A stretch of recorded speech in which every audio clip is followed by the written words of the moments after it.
Hold on to your butts. These are the Squashbuckler Diaries.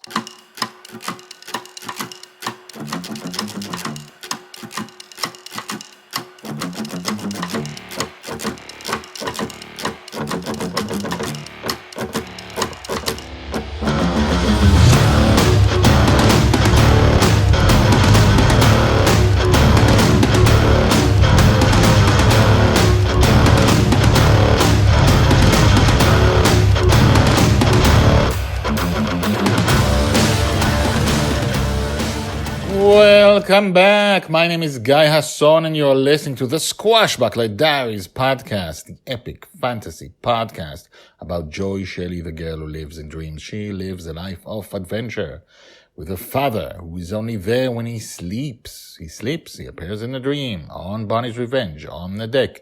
Bonny's Revenge is their flying pirate ship. Appearing on exactly the same spot, looking exactly in the same angle every time. So, what happens during an adventure when the dreamer wakes up, but some of his dreams get left behind? What happens when Joy is held by a villain? Does Justin's subconscious continue to protect her in how he created the villains in adventure while she is in the dream and he's not there? Or do things get out of hand? Episode 179, No Time to Sneeze. Joy's age 5, told by the Red Dragon. Once again, Dragonfather disappeared in the middle of an adventure and did not return. He had gone back to the waking world, and Dragon Lil, now 5 years old, the toughest and cutest human I've ever met in my long life, was stranded on Big Boss Planet. Big Boss Lawyer's minions captured her and brought her to their leader. As always, I was ready to leap into action and save her should worse come to worse. I may not be fast enough for all situations, but I was ready. Still, I was quite certain she was in no real danger. After all, the creatures were born from her father's subconscious, and the creatures his subconscious created almost always protected her, even when he was not there. The Big Boss Lawyer was a tall and muscular woman who always seemed in command. Her throne was in the middle of a room filled with chairs and tables and screens on the desks they had called computers earlier in the adventure. So this is the dreaded pirate Joy, hissed Big Boss Lawyer and looked down at her. Dragon stared at her defiantly. What do you want? Oh my, such impudence. Big Boss Lawyer continued to hiss. I will order you killed. Then she spun around and corrected herself. I have no time to order you killed. She looked at Dragonlil. Why did you invade my kingdom? Dragonlil opened her mouth to speak, but Big Boss Lawyer shushed her. I have no time to hear you speak. I have no time to ask you questions. Dragonlil looked around. Having seen her in hundreds of battles, I knew she was looking for a weapon. Big Boss Lawyer waved at her minions. I have no time to speak with her. Throw her off the... I have no time to give orders. I have no time to deal with this dreaded pirate. What should I do with her? I have no time to debate with myself. Dragonlil felt ignored enough to take a few steps and climbed on top of a table. She grabbed one of those screens called a computer. Big Boss Lawyer walked around in circles, ignoring Dragonlil. I have no time for anything. I have to do so much before the baby comes. I have no time to think about the baby. I have no time to think about the baby. I have no time to, chew. She sneezed and immediately said, I have no time to sneeze. Dragonlil hit the top of the villain's head with a computer. Big Boss Lawyer fell down on the floor unconscious.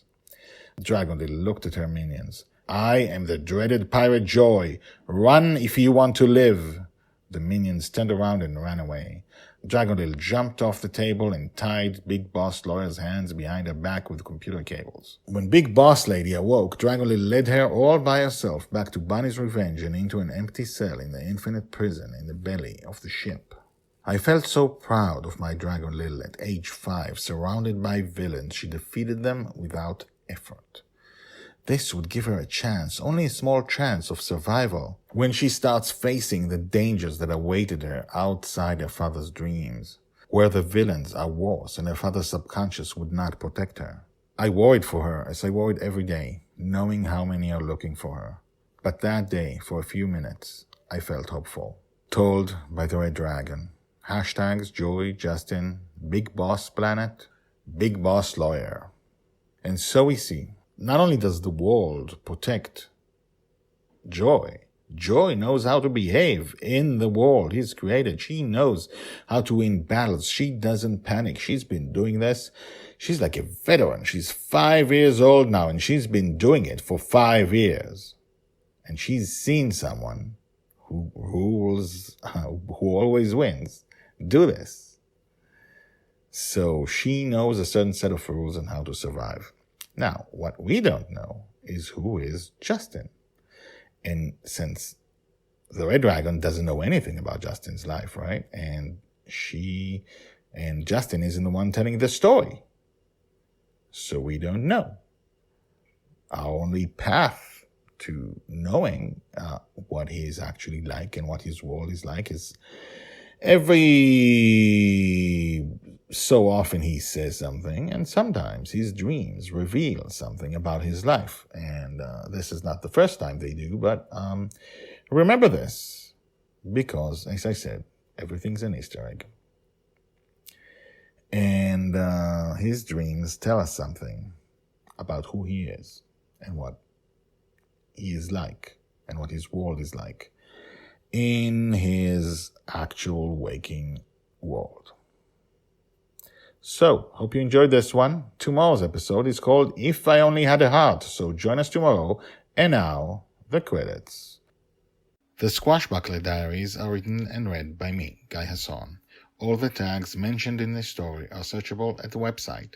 You can find all the stories there in written form and, in fact, 150 Squashbuckler Diaries more. The Squashbuckler Diaries is the diary of Joy Shelley, the girl who lives in dreams. She'll be called the Forgotten Girl by her father. She'll be a true heroine. She'll change the world. This project shows her entire life from birth to death.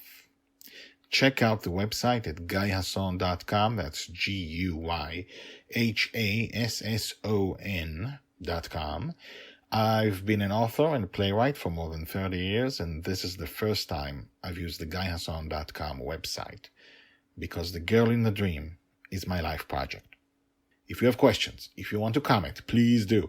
You can comment at the website or email me at guyhasson@gmail.com. That's GUYHASSON, GUYHASSON @gmail.com. The theme music is called Brass Gentleman and is created by Thomas Howardek. My name is Guy Hasson, and this is my life project. Come back tomorrow, and tomorrow, and tomorrow for more.